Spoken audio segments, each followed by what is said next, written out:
స్వామీజీ, నేనేం చేయాలి? రావాలిక నేను ఒక దగ్గరికి తీసుకెళ్తా.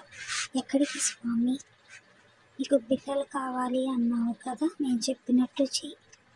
సరే స్వామి, నాకేదో భయంగా ఉంది.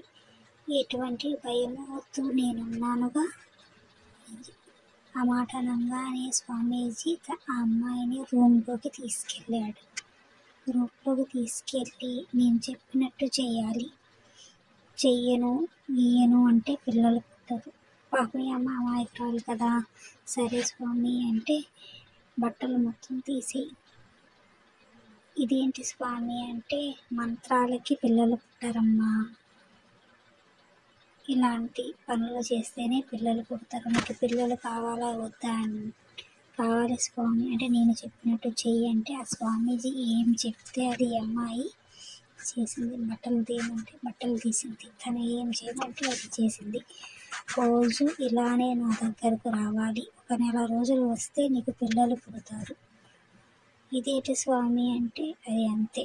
మీ ఆయన ముసలోడు కదా, నీ కోరిక నేను తీరుస్తాను. నా కోరిక నువ్వు తీర్చు, నీకు పిల్లలు ఖచ్చితంగా పుడతారు. సరే స్వామి. పాపం ఈ అమ్మాయికి ఆ స్వామీజీ మోసం చేస్తున్నాడని తెలియదు. కాకపోతే పిల్లల మీద ఇష్టంతో గొమ్మగా ఈ అమ్మాయి ఈ విధంగా చేస్తుంది. ఇలాంటి స్వామీజీలు ఎక్కడ పట్టినా ఉంటారు. కొంచెం జాగ్రత్త. స్వామీజీ ఏ మాటకు ఆ మాట మొత్తం పిసికేశాడు.